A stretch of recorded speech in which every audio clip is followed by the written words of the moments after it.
Hello students, कैसे हो आप। Welcome to my biology class. मैं आकांक्षा आज आपको बायोलॉजी के अंदर जूलॉजी पोर्शन लेने वाली हूँ और उसके अंदर मैं आज स्टार्ट करूँगी न्यू टॉपिक जिसका नेम है ह्यूमन एक्सक्रीटरी सिस्टम, यानी कि मानव उत्सर्जन तंत्र।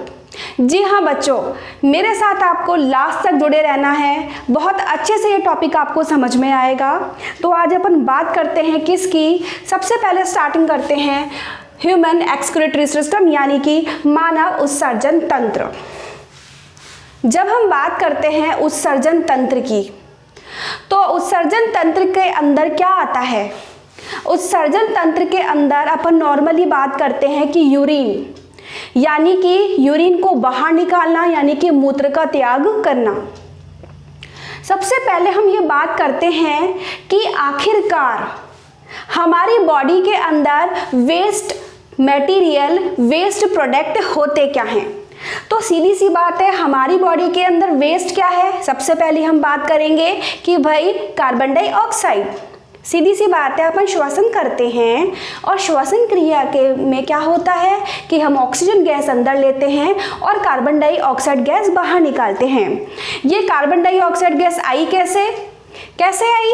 सीधी सी बात है, जब अपन ने ऑक्सीजन ली, भोजन का ऑक्सीकरण यानी कि ऑक्सीडेशन हुआ, और क्या हुआ कि जब भोजन टूटा तो कौन सी गैस रिलीज हुई, कार्बन डाइऑक्साइड। तो ये तो हो गई कार्बन डाइऑक्साइड की बात।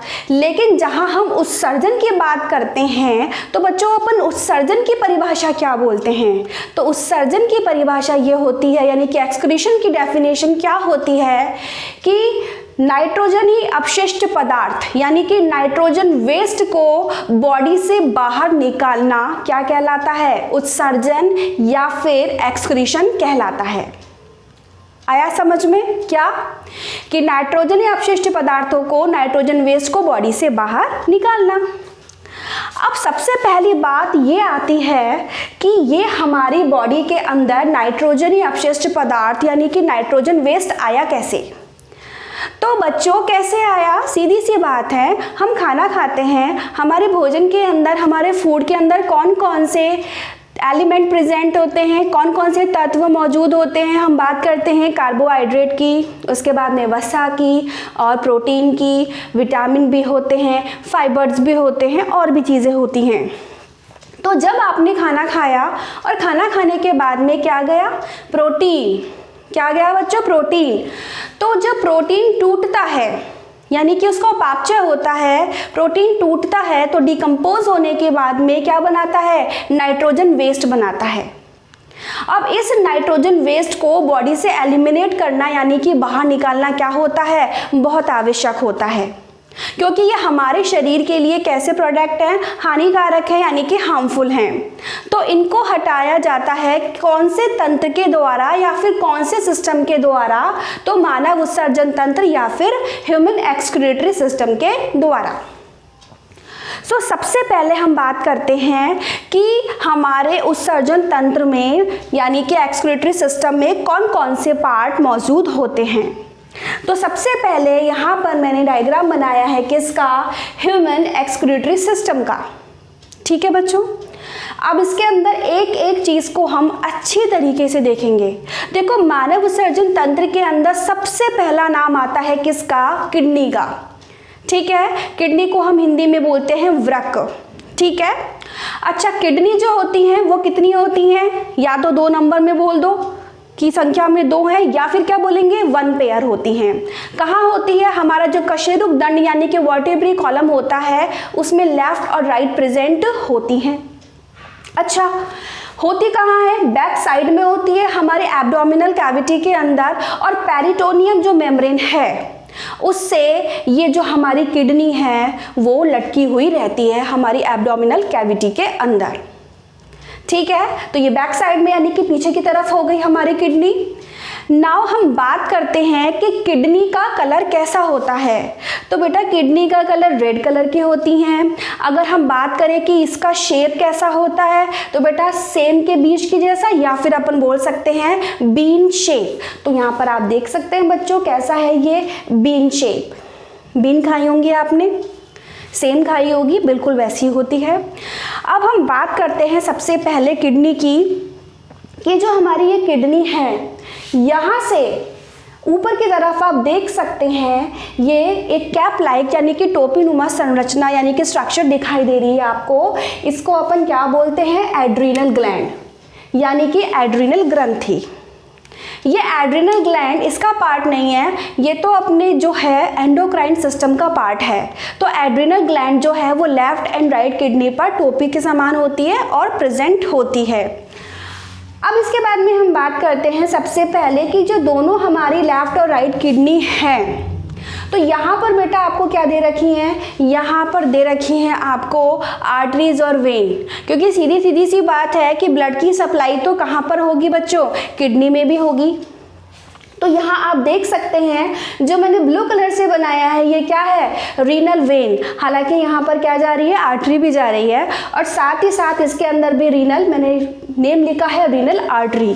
तो रीनल आर्टरी और रीनल वेन यानी कि वृक्कीय शिरा और वृक्कीय जो धमनी होती है वो दोनों की दोनों किडनी के अंदर क्या करती है? एंटर करती है। और सीधी सी बात है, आर्टरी क्या लेके जाएगी? ऑक्सीजनेटेड ब्लड लेकर जाएगी, और वेन क्या करेगी? डीऑक्सीजनेटेड ब्लड को वापस बाहर लेकर आएगी।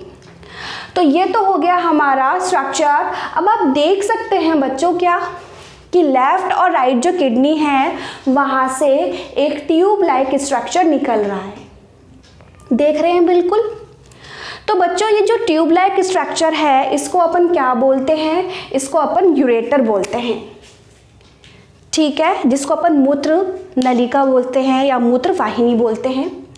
तो नेक्स्ट अब होता क्या है इसमें? यहाँ पर जो यूरिन का फॉर्मेशन हो रहा है, जो यूरिन आ रहा है, वो यूरिन जो है, ठीक है, वो कहाँ से? यूरेटर से होता हुआ यहाँ पर आ रहा है, ठीक है। तो यहाँ पर आने के बाद में ये जिस स्ट्रक्चर यानी कि जिस जगह आके स्टोर हुआ है बच्चों, उसको अपन क्या बोलेंगे? उसको बोलेंगे अपन यूरिनरी ब्लैडर, यानी कि इसको हम बोलते हैं यूरिनरी ब्लैडर। एक कैसा होता है? बैग लाइक स्ट्रक्चर, जो कैसा होता है? इलास्टिक होता है। क्यों होता है? क्योंकि इसका काम क्या है? यूरिन को स्टोर करना। तो बच्चों जब अपन बात करते हैं तो यूरिनरी ब्लैडर को अपन हिंदी में बोलते हैं मूत्राशय। क्या बोलते हैं? मूत्राशय बोलते हैं। अच्छा, इसके अंदर अगर बात करी जाए कि कितनी मात्रा के अंदर यूरिन यानी कि मूत्र इकट्ठा रह सकता है, तो अप्रॉक्स 1 लीटर बोलते हैं अपन। तो कहाँ से कहाँ तक? 800 ml से 1 लीटर तक जो यूरिन है वो किस में इकट्ठा रह सकता है? यूरिनरी ब्लैडर के अंदर इकट्ठा रह सकता है। नाउ नेक्स्ट हम बात करते हैं जो ये यूरिनरी ब्लैडर है, तो इसके अंदर लास्ट ओपनिंग जो दिखाई दे रही है उसे हम क्या बोलते हैं? यूरिथ्रा, यानी कि इसको हिंदी में हम बोलते हैं मूत्र मार्ग, ठीक है। तो इसके द्वारा क्या होता है? यूरिन बाहर रिलीज किया जाता है। हाईएस्ट कैपेसिटी मैंने आपको बताई दी यूरिन की। तो ये जो स्ट्रक्चर था बेटा किससे रिलेटेड था? ह्यूमन एक्सक्रीटरी सिस्टम के अंदर। कि ह्यूमन एक्सक्रीटरी सिस्टम जो होता है उसके अंदर हमारी किडनीज के बारे में बता दिया मैंने आपको, उनसे निकलने वाली जो यहाँ पे यूरेटर है उसके बारे में आपको बता दिया, उसके बाद में यूरिनरी ब्लैडर के बारे में, यूरिथ्रा के बारे में, और उसके बाद में जो ये मैंने ट्यूब निकाली है रेड कलर की उसको क्या बोल रहे हैं अपन? डॉर्सल एओर्टा बोल रहे हैं। एओर्टा आपको पता ही है ना कौन सा? ऑक्सीजनेटेड ब्लड के लिए है, और यहाँ पर भी मैंने वेन से रिलेटेड बनाया है स्ट्रक्चर। तो ये तो हो गया हमारा क्या? Complete human excretory system. अब हम किस पर आते हैं बच्चों? अब हम आते हैं जिस टॉपिक पे, वो है हमारा जो किडनी है उसकी LS, longitudinal section of kidney.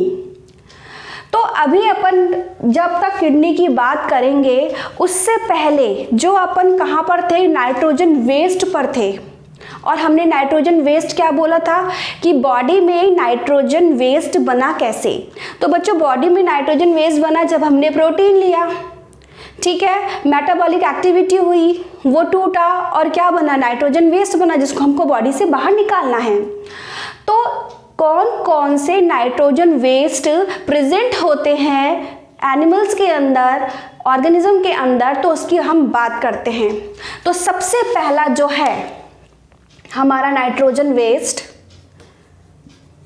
वो कौन सा है? तो बेटा सबसे पहले जो नाइट्रोजन वेस्ट की अपन कैटेगरी में रखते हैं उसमें रखते हैं अपन अमोनिया। क्या रखते हैं बच्चों उसके अंदर? अपन रखते हैं अमोनिया।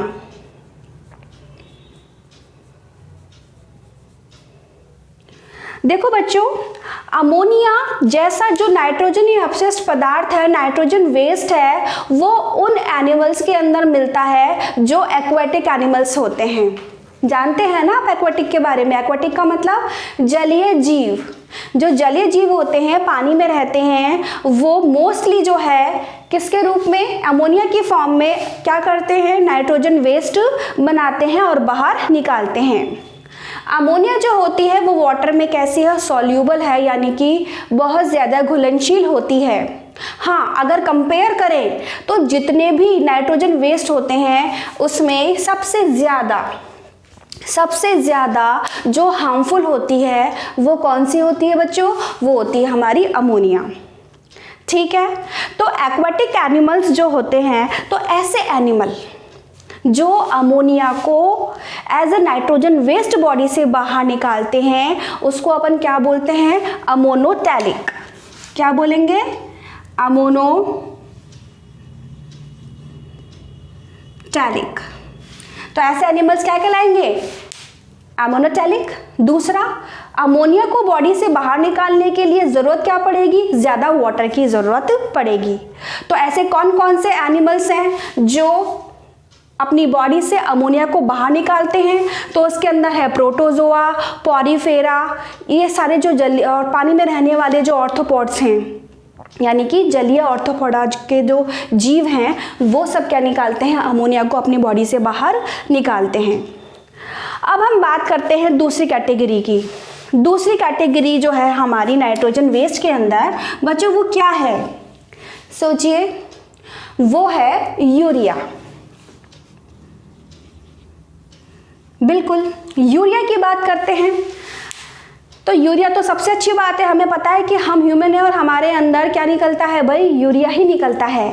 तो सेकंड टाइप का जो नाइट्रोजन वेस्ट है वो है यूरिया। और यूरिया जो है कंपैरेटिवली अगर कंपेयर करें किससे? अपन अमोनिया से, तो कम हार्मफुल होता है। ठीक है, अब हम बात करें कि यूरिया का फॉर्मेशन कहाँ होता है।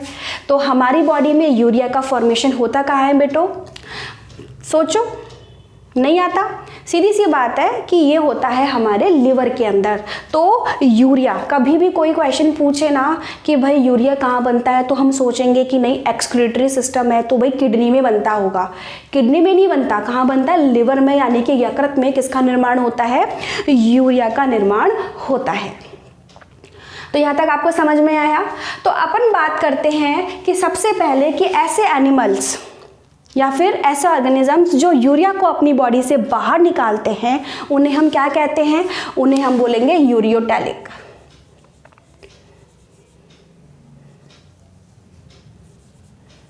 क्या बोलेंगे? यूरियोटैलिक एनिमल्स बोलेंगे। तो कौन कौन आएगा इसके अंदर? पहली बात तो हम मैमल्स खुद ही आएंगे। दूसरा, जो एम्फीबियंस होते हैं वो आते हैं। बोनी फिशेस जो होती हैं वो आती हैं। तो ये सारे किसके एग्जाम्पल हैं? यूरियोटैलिक एनिमल के, या यूरियोटैलिक एनिमल जो क्या निकालते हैं? यूरिन निकालते हैं, उसके एग्जाम्पल हैं। नाउ तीसरे टाइप का जो हमारे पास में नाइट्रोजन वेस्ट है बच्चों, उसको बोलते हैं अपन यूरिक एसिड। क्या बोलते हैं? Uric acid.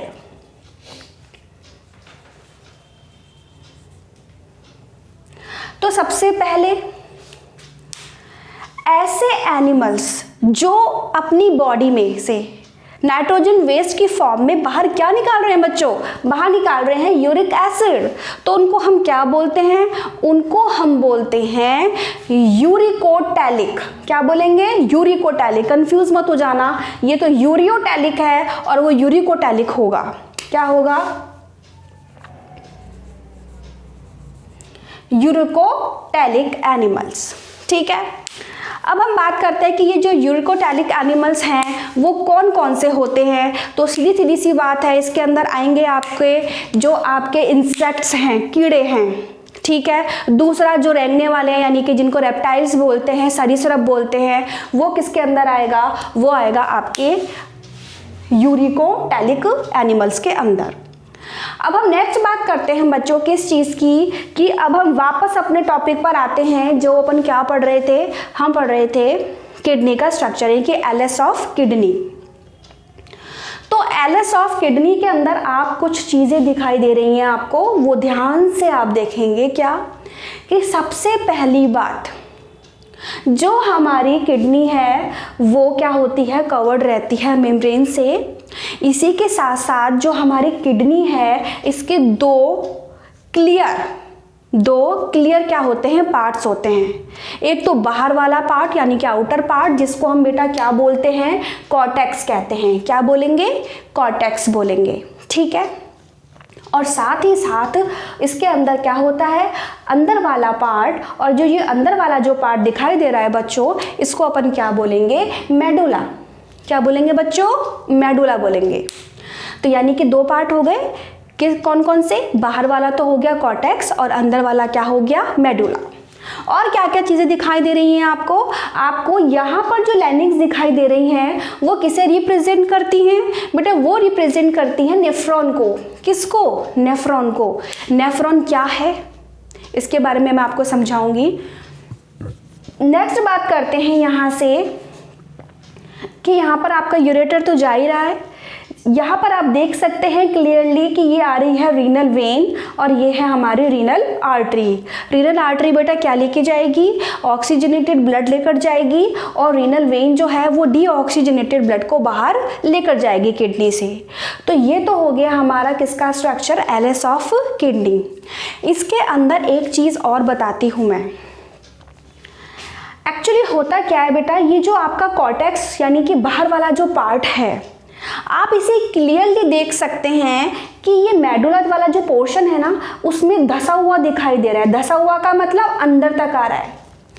वापस से देखो अच्छी तरीके से, अंदर की तरफ धसा हुआ दिखाई दे रहा है।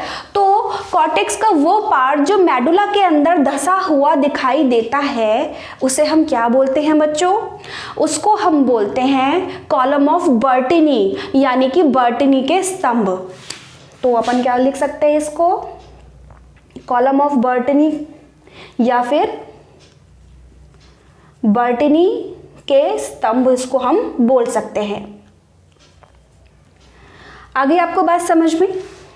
नाउ नेक्स्ट हम बात करते हैं किसकी, कि ये तो हमारी चीज हो गई। अब हम आते हैं हमारे दूसरे टॉपिक पर, जिसका नेम क्या है, नेफ्रॉन।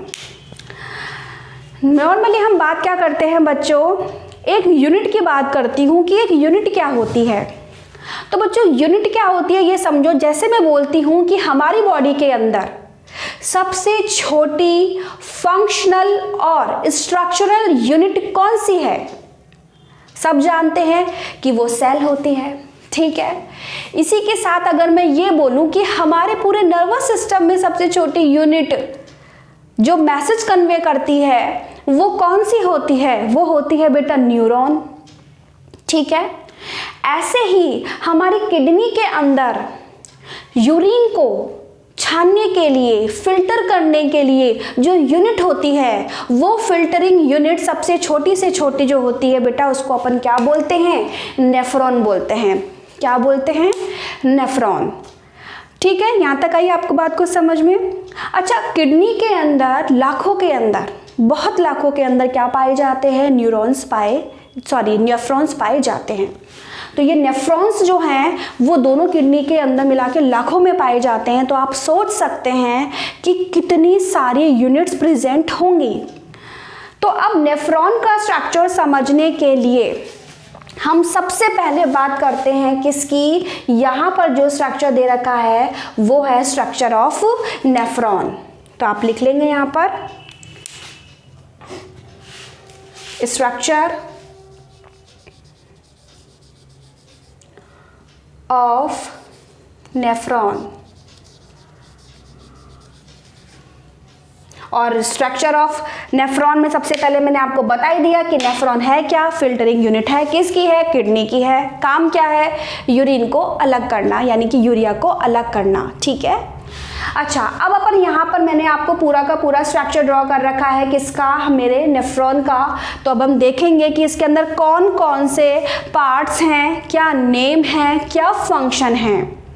तो सबसे पहले बच्चों हम स्टार्ट करते हैं कि सीधी सी बात है, जो हमारा नेफ्रॉन है उसका जो आगे का फ्रंट स्ट्रक्चर है, आगे वाला जो भाग है वो आप देख सकते हैं प्याली नुमा भाग होता है, बॉल शेप होता है, ठीक है ना।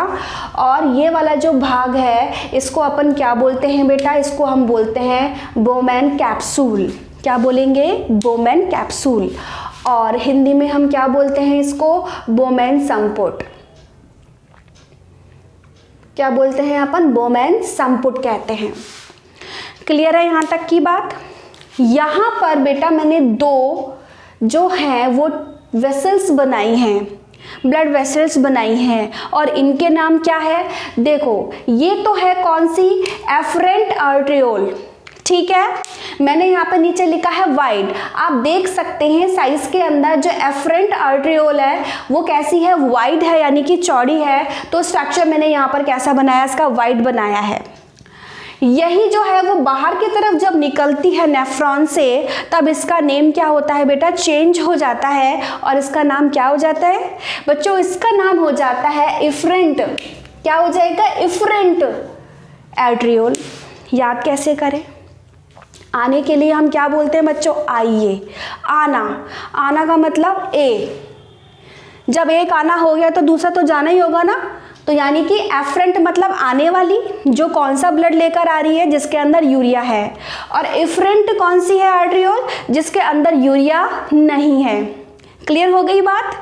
ये कैसी है बेटा, वाइड है यानी कि चौड़ी है, जबकि हम बात किसकी करते हैं, इफरेंट की, तो ये कैसी होती है, नैरो होती है यानी कि सकरी होती है।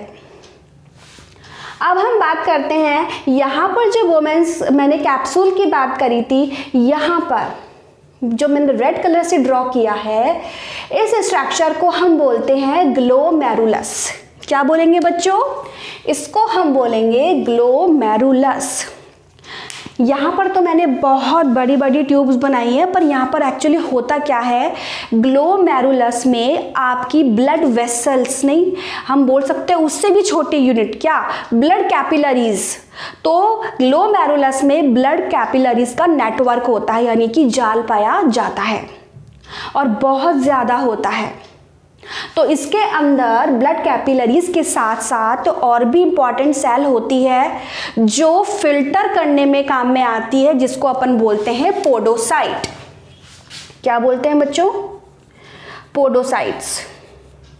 तो यानी कि जो आपकी ब्लड कैपिलरीज हैं प्लस दूसरी कौन सी है, आपकी पोडोसाइट जो हैं, वो दोनों फिल्टर करने का काम करती हैं। यहाँ तक आपको बात समझ में आई। नाउ हम बात करते हैं दूसरे टॉपिक की, कि अब यहाँ तक तो अपन ने चीज़ पढ़ ली कि जो ब्लड कैपिलरीज का नेटवर्क था दैट इज कॉल्ड ग्लोमेरुलस, यानी कि बोला जाए कि यूरिन कहाँ छनेगा, कहाँ फिल्टर होगा, तो आप बोलेंगे ग्लोमेरुलस में। अब यहाँ से फिल्टर होने के बाद यानी कि छनने के बाद जाएगा कहाँ, ये बाद में सोचेंगे, पहले स्ट्रक्चर पढ़ेंगे। तो देख सकते हैं आप यहाँ से ये आगे जो ये ट्यूब है बेटा, ये यहाँ पर क्या हो रही है, थोड़ी सी फोल्ड्स लेकर आ रही है ना। और दूसरी चीज, जो ये फोल्ड होकर आ रही है वो बिल्कुल किसके पास में है, बोमेन कैप्सूल के पास में है। तो बेटा इसका नाम क्या हुआ, PCT, प्रॉक्सिमल कॉन्वोल्यूटेड ट्यूब्यूल्स, ठीक है ना। अच्छा, प्रॉक्सिमल यानी कि PCT जो है, इसका मतलब ये पास में स्थित है, पास में है, इसलिए अपन इसको क्या बोलते हैं, PCT, ठीक है। यानी कि इसको हिंदी में बोलते हैं बच्चों अपन समीपस्थ कुंडलित नलिका, समीपस्थ कुंडलित नलिका, प्रॉक्सिमल कॉन्वोल्यूटेड ट्यूब्यूल्स। नेक्स्ट बात करते हैं अपन कौन सी, जब ये ट्यूब ऊपर से जब नीचे जा रही है तो आप एक इसके अंदर एक अलग सी चीज़ देख रहे हैं कि बेटा ऊपर से तो ये कैसी है मोटी और नीचे से कैसे हो रही है ये बेटा पतली। आई बात समझ में? ऊपर से कैसी है मोटी और नीचे से क्या हो रही है ये पतली हो रही है। तो देखो ये जो पार्ट इसका घूम रहा है, ठीक है, तो ये पार्ट जो घूम रहा है ये लूप शेप बन रहा है। तो इस लूप को हम बेटा क्या बोलेंगे? इस लूप को बोलेंगे अपन, ये जो लूप बन रहा है इसको हेनले का लूप, यानी कि लूप ऑफ हेनले। क्या बोलते हैं? हेनले का लूप बोलते हैं। पढ़ाई है आपने हेनले का लूप। इसी के बाद में हम देख सकते हैं कि हेनले के लूप में आप देख सकते हैं ये जो ऊपर से नीचे जा रही है ना ट्यूब, इसका नेम क्या है बेटा? डिसेंडिंग लिम्ब, है ना। डिसेंडिंग लिम्ब का मतलब होता है अवरोही भुजा। क्या बोलेंगे इसको अपन? अवरोही भुजा बोलेंगे। डिसेंडिंग ना, डिसेंडिंग क्यों? ऊपर से नीचे जा रही है। फिर जब यही ट्यूब नीचे से कहाँ जाएगी? ऊपर जाएगी, तो बच्चों अपन इसका नाम क्या बोलेंगे? Ascending limb. असेंडिंग का मतलब क्या होता है बेटा? आरोही, यानी कि नाम क्या होगा इसका? आरोही भुजा, ठीक है। तो जो ऊपर से नीचे आ रही है उसको तो बोलेंगे अवरोही भुजा, यानी कि डिसेंडिंग लिम्ब, और जो नीचे से ऊपर चढ़ रही है उसको अपन बोलेंगे असेंडिंग लिम्ब, यानी कि आरोही भुजा। ये हो गई डिसेंडिंग और ये हो गई आपकी असेंडिंग। अब इसके बाद में हम बात करते हैं कि जब ये ऊपर जाती है तो फिर वापस से घूम जाती है, ठीक है। फिर इसको अपन क्या बोलते हैं? डीसीटी, यानी कि इसको अपन बोलते हैं दूरस्थ कुंडलित नलिका, कॉन्वोलुलेटेड ट्यूब्यूल्स, ठीक है। यानी कि दूरस्थ, क्योंकि ये बोमेन कैप्सूल से बेटा पीछे वाला पार्ट है, दूर है, तभी अपन इसको क्या बोलते हैं? डीसीटी, यानी कि दूरस्थ कुंडलित नलिका कहते हैं। अब हम इसके आगे की बात करते हैं कि ये जो दूरस्थ कुंडलित नलिका है बेटा एक कॉमन ट्यूब के अंदर खुल रही है ना। और इस कॉमन ट्यूब का नाम क्या है? Collecting duct. आप देख सकते हैं कि इसका नेम क्या है बच्चों? Collecting duct. देखो नाम से पता चल रहा है, रटने की जरूरत ही नहीं है क्या, कि भाई ये कलेक्ट कर रही है। तो भाई क्या कलेक्ट कर रही है?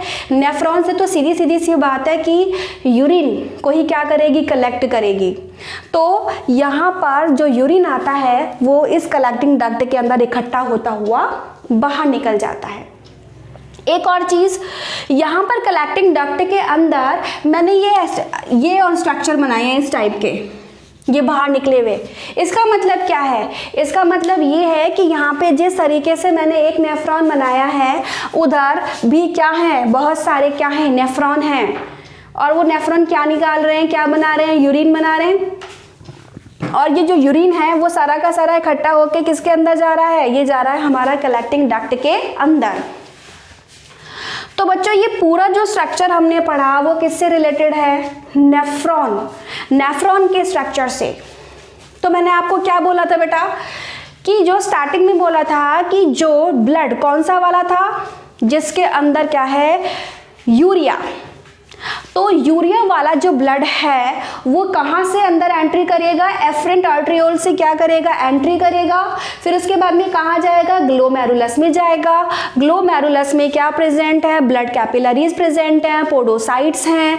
अब वहाँ से ब्लड जो हमारा यूरिन है वो क्या होगा? छनेगा, यानी कि फिल्टर होगा। और फिल्टर होने के बाद में वो यहाँ पर आएगा। यहाँ से कहाँ जा रहा है बच्चों? आप देख सकते हैं कि ये पीसीपी के अंदर जा रहा है, यानी कि समीपस्थ कुंडित नलिका। वहाँ से होता हुआ ये कहाँ जा रहा है? लूप ऑफ हेनले, यानी कि हेनले के लूप के अंदर जा रहा है। फिर यहाँ से जाता हुआ किधर जाएगा? दूरस्थ कुंडलित नलिका में जाएगा। और लास्ट में कलेक्टिंग डक्ट के अंदर सारा का सारा जो यूरिन है, जितने भी नेफ्रॉन बना रहे हैं वो उसके अंदर उसको रिलीज कर देते हैं। किसको? यूरिन को। तो ये स्ट्रक्चर हमारा किससे रिलेटेड था? हमारा नेफ्रॉन से। एक बात जो इम्पोर्टेंट है वो क्या, कि जब अपन बात करते हैं एब्जॉर्प्शन की, कि देखो जब यूरिया की बात कर रहे हैं कि भाई ब्लड के साथ में अकेला यूरिया ही नहीं आता, भाई ब्लड के साथ में तो सारी चीज़ें आती, बेटा विटामिन भी आएंगे, प्रोटीन्स भी आएंगे, शुगर भी आएगी, सब कुछ आएगी, ठीक है ना। तो अब क्या करना है, अब आपको इन सबको जो हमारे लिए क्या होते हैं बेनिफिशियल है उनको तो एब्जॉर्ब कर लिया जाता है, और जो हमारे लिए हार्मफुल है उनको बाहर निकाल दिया जाता है। जैसे एक्सेस में साल्ट हो गया तो साल्ट को एक्सेस में है अगर बॉडी में तो बाहर निकाल दिया जाएगा, और अगर बॉडी के अंदर साल्ट की क्या हो जाती है बेटा, कमी हो जाती है, तो उसको क्या कर लिया जाता है, एब्जॉर्ब कर लिया जाता है। तो बेसिकली जो हमारा नेफ्रॉन है वो करता क्या है, ये चाहता है कि बहुत ज़्यादा एक्सेस में वाटर लॉस नहीं हो, तो वाटर का भी बहुत ज़्यादा क्वांटिटी के अंदर नेफ्रॉन के अंदर क्या किया जाता है, एब्जॉर्प्शन किया जाता है। इसमें एक और टॉपिक में मुझे आपको एक बात बतानी है, और क्या, मैं पीसीटी की और डीसीटी की बात करती हूँ। तो पीसीटी और डीसीटी जो है, तो इन दोनों में सबसे इंपॉर्टेंट फंक्शन है किसका, सबसे इंपॉर्टेंट फंक्शन है पीसीटी का, ठीक है ना। क्यों, क्योंकि जो पीसीटी है वो क्या करता है, वो सबसे ज़्यादा जितने भी हमारे लिए बेनिफिशियल मटेरियल है उनको क्या करेगा, एब्जॉर्ब करेगा। वाटर भी है, शुगर भी है, विटामिन भी है, प्रोटीन भी है, इन सबको क्या कर लेगा, एब्जॉर्ब करने का काम कर लेगा। कौन, हमारा पीसीटी, ठीक है। इसके अंदर क्यूबॉइडल क्या पाई जाती है, क्यूबॉइडल शेप की क्या पाई जाती हैं, सेल्स पाई जाती हैं, और ये ब्रश बॉर्डर बनाती हैं। ब्रश बॉर्डर कैसा बॉर्डर है, वैसा ही जैसा हमने किसके अंदर पढ़ा था, हमारे इंटेस्टाइन के अंदर ब्रश बॉर्डर पढ़ा था, ठीक वैसे ही। लेकिन जहाँ तक हम डीसीटी की बात करेंगे तो बेटा डीसीटी के अंदर जो है इस तरीके का कोई भी ब्रश बॉर्डर नहीं पाया जाता है, और मोस्टली साल्ट या फिर वाटर का यहाँ पे हद से हद क्या होता है, एब्जॉर्प्शन होता है। तो ये हो गया हमारा आज का ये टॉपिक, स्ट्रक्चर ऑफ नेफ्रॉन। तो बच्चों सीधी सी बात है, लास्ट में क्लास में हम एक बार और रिवाइज कर लेते हैं इस चीज़ के लिए कि सबसे पहली बात, बॉडी के अंदर हमारा नाइट्रोजन वेस्ट क्या है, हमारे जो बॉडी बनाती है नाइट्रोजन वेस्ट वो है हमारा यूरिया, तो हमें यूरियोटैलिक एनिमल। इसके बाद में हम बात करते हैं कि हमारा जो सिस्टम है एक्सक्रीटरी सिस्टम, उसमें हमने क्या पढ़ा था, हमने पढ़ा था हमारी किडनीज के बारे में, यूरेटर के बारे में, यूरिनरी ब्लैडर के बारे में, और यूरिथ्रा के बारे में। उसके बाद में हमने क्या पढ़ा, उसके बाद में हमने ये पढ़ा कि भाई जो हमारी किडनी है उसमें जो बाहर वाला पार्ट है वो कौन सा होता है, कॉर्टेक्स, और अंदर वाला होता है मेड्यूला। साथ में बॉटनी के कॉलम भी हमने पढ़े, और यहाँ हमने हमारा क्या पढ़ा था, हमने पढ़ा था हमारा स्ट्रक्चर ऑफ नेफ्रॉन। तो ये हो गया मेरा पार्ट फर्स्ट, किससे रिलेटेड, हमारे एक्सक्रीटरी सिस्टम से। नेक्स्ट जो मेरा वीडियो आएगा उसके अंदर मैं इसकी फिजियोलॉजी, किस तरीके से फिल्ट्रेशन होता है, एब्जॉर्प्शन होता है, उसके बारे में पढ़ाऊंगी और समझाऊंगी। Thank you.